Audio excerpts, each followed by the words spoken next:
Copa de España 600 class. So, which I heard, you know, there's a lot of talented riders coming out of there right now. So here's Dimas Ekky, finishing 6th in Elvis. I've been friends with this team, and he said it was a really cool experience. So just finding ways to gain time on the straightaway. I can well imagine. So that man there, Ricky Cardouse, the Spanish rider in his home Grand Prix, starts the race from pole position with the team Starter Bike outfit. Will he lead the race at the end of the race by the checkered flag? We'll have to wait and find out. So the green flag then is waved at the back. It's Cardouse from Garzo from Dimas Ekky on the front row of the grid. We wait for the red flag to come on the top left-hand. European Championship, great start from Hector Garzo off the middle of the front row. Will he lead the way down towards the first corner? He got a great initial getaway as completely unique design, completely handmade, completely one-off build by the sounds of things as well. So it looks like they could be in for perhaps a few surprises later on in the season. Meanwhile, getting back to the front, so it's Ricky Cardouse who starts from pole position, and as you mentioned, Dakota, 4th on the grid would have put him in the World Championship, and of course he's got previous experience here. He actually finished on the rostrum for the race victor that's not perhaps been as competitive as other machinery around him so far. No, that's what I mean. He's doing great for where he's come from and how much time he's had on the bike. Oh no, that's Hiroki Ono who's gone off. It looks like it's mechanical. I don't think he's gone down the road. Can't see any scuff, so could be perhaps something on the gearbox or the engine on it. It's not going to be anything at this moment in time, but nonetheless he's crawling to a halt as a Japanese rider, which is a real shame for him because he was looking more on the pace than he did in Albacete. He seems to be hanging in Ricky pretty easily, and we just saw Renato now. He's up into the 3rd. Well, he actually came up from the Moto3 production class of Hector Garzo last year. Even more impressive. Yeah, so a really sort of unusual route into the Moto2 European Championship, but really proving that he can hold his own, as well as Odinal drop back just inside 4th, and is now battling inside the top 5 just about because Dimas Ekky is on the charge. This is the problem with notice with Ekky as well. He just seems to sort of stop a bit at the start. Good form in this track last year. He failed to finish on the podium in the opening race. I believe he crashed out, if memory serves me correctly, and actually finished in 3rd position, the second place after the opening lap or so. Now down into 8th place, so he's dropped a bit further back. So good over 1 lap as Perolari, but seems to lack the race pace at the moment. Hopefully he'll get a full-time ride with that transfer on his team. It's not just a one-off. As we look through at the garage of Stephen Odendahl, he's really piling on to the back of Hector Garzo, and should mention as well that Eric Granado has really sort of managed to gap the back of... Yeah, and Ekky's actually caught Odendahl and Garzo, so... I think Garzo's pace is dropping off, you know, after the last... He was 100%. It looks like Odendahl's struggling just to pass him, but he actually has a better pace than him. Closed up over the last few corners. Over the last lap, he was just over about a 10th of a second quickly. Lost a bit on that last lap, but nonetheless, really closing up in this last few sectors, and these two are squabbling. So through turn 10, big moment there for Hector Garzo, sits himself of last weekend. However, it was deemed to be too unsafe, and we ended up reverting back to the F1 style chicane. It's going to be a five-rider battle for the last position on that podium, so it should be a good few laps. It really is. Bellini's coming into play as well as Roberts. Yeah. Roberts is looking menacing on this last lap of racing. Take your bets on the final spot on the podium, ladies and gentlemen, as we come over the timing line with Ricky Cardouse to start the final lap of racing here in the Moto2 European Championship. Who's your bet on for a podium then to go to? We're trying to go for this one. I wish Joe can get it, and but I have a feeling Ekky's, you know, really doing a fantastic job, and he seems the most aggressive rider out of these guys, and the most aggressive one is going to win it. He's gone a bit wide though through turn 3. Will that allow a bit of a sneaky move up the inside? No, because he manages to take a late apex, so Odendahl retains 4th position. Meanwhile, Joe Roberts holding on to P5. So anybody's guessed this one, they're going to have to think about where they're going to poise their move. I mean, turn 10 is what we've seen throughout this race for an overtake, and I imagine that's what we'll see for this one, surely. 100%. Also that last chicane, you know, I've seen... Roberts on the inside of Odendahl into turn 5. That was a late move, but he got the move done, I think. Yeah, he did. That was a great bit of overtaking. Sorry, as you were. No, and like we saw Mugello with Piscini, he was making those special passes and those chicanes, you know, going in under the inside of the and the switching side. So that's another place for a last moment pass in this racetrack. Exactly, so we'll have to wait and see what happens. We couldn't even see the final corner if they're able to get a good run out of there, but it would take a bit of a podium debut in the European Moto2 Championship. His best result so far has been 5th place. He finished 7th in the championship last year. We'll be looking to go one better than that. Currently sitting in 6th place, as here comes Garzo on the inside of Odendahl. So Odendahl's now lost 2 positions. So this is a great little battle for the final spot on the rostrum. So Garzo's managed to find something on the brakes, but he's at that corner there where he seems to struggle for grip. Out of turn 10 of Lakaisha, and then into turn 11 is where the rivals are able to gain that advantage. Odendahl's bike seems slow because they just went around him like if he had an issue or something. I find it difficult to call this race because it's just changing lap after lap, isn't it? So one minute one bike seems to be strong, the next minute we see the Tech 3 being dominant in some eras and some sectors. There's a kid jumping. Yeah, he's happy to see Granado in 2nd place, and who can blame him as well? He's a nice guy, Eric Granado. As just getting on the way there was the number 12 of Luke Mamet. He is involved in his own little battle by the looks of things. Yeah, looks like he's involved in a battle with Felipe Gallo, the other stock rider.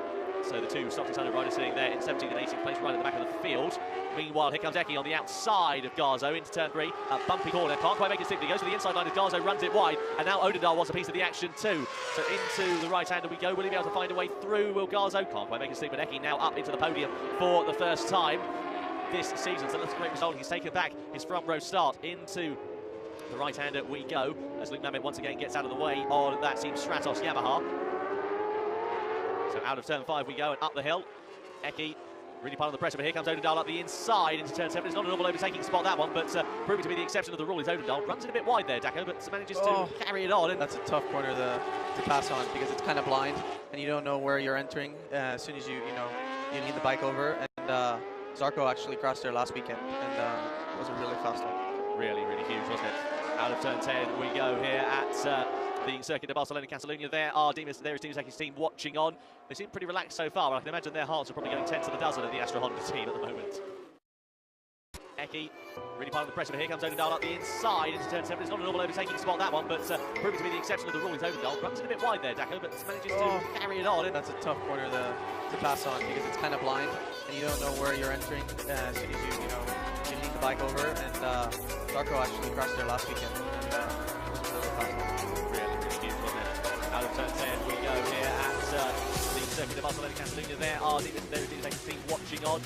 They seem pretty relaxed so far, but I can imagine their hearts are probably going 10 to the dozen at the Astra Honda team at the moment. Odendal really closing up onto the back, and here comes Garzo then trying to find his way through on the brakes. All of these riders practicing for their final podium position. Will they have to find a way through? Meanwhile, Ricky Gardu's now with advantage is 4.2 seconds compared to Eric Bernardo, who we just saw over the sunlight. There is full fronting a shot there, Ricky Gardu's. Yeah, now Ricky just has to basically match Granada's time because he knows. Always up the inside goes Odendal into turn 1. Finds his way through against the Indonesian riders. So now South African ahead of Indonesian, ahead of Spaniard. So those top 3 really like to turn. And whilst they're back to the top, this could open up potentially a bit of Joe Thomas. For the drama, Gladness is wide, and here comes Tulovic up the inside. The battle for the podium sees Lucas Tulovic up into the 3rd position. Good stuff. Yeah, definitely. It looked like Ekky and Zacconi almost had a bit of a fight, so we'll have to see. Oh dear, oh dear, we've got one of the stock riders. Well, he ran on and tipped it into the ground for good measure. That's dear, oh dear. It's difficult, but still, he's got a whole. Here we go with the final results then. Ricky Gardu's takes the checkered flag. Bernardo in 2nd, Dimas Ekky was the podium for the European Motor Championship in 3rd. Odendal was 4th, Garzo 5th, but Ekky was 7th, just ahead of Joe Roberts. Damian Carlton was 2nd. As a result, completely understand why. Well, a great race there for the Spaniard at his home round, and a 20 forward finish. And 2 races to win. Very impressive indeed, isn't it? Very impressive. So there's reason to be happy. Exactly. I have to say, what I'm loving is that they've got on the podium to one of the girls' Carver, one of Sarah. Oh, Zeki underage. I believe he must be, yeah. Must be 17 or something. Exactly. Let me do some research into Dimas Ekky. I just had it 17. I think he must be, yeah. In fact, no, actually, he might be. Unless they ran out of champagne bottles, but I doubt that. Indeed. So Coldplay once again playing in the background for these riders, and Dimas Ekky. I thought I did, but he's either underage or it might be something to do with religion. With nonetheless, there's the Team Selamat principal being presented with the Constructors' Trophy. Nick Gallo there on the left-hand side, he's the top subsequent rider, as you can see. His 1st place finisher finishes a 10th and 2nd ahead of Luke Mamet.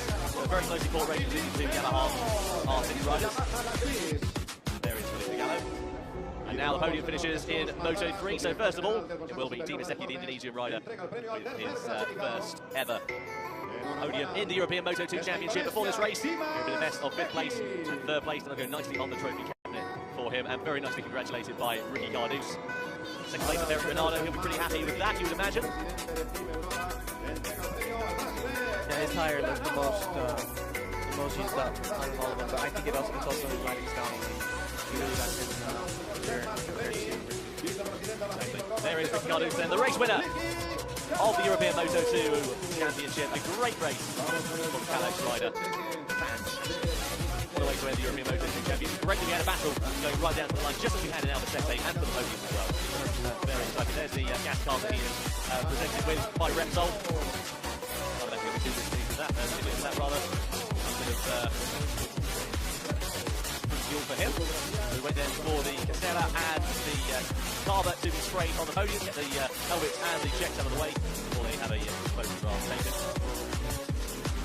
trying to get Philippe Gallo up there as well, aren't they?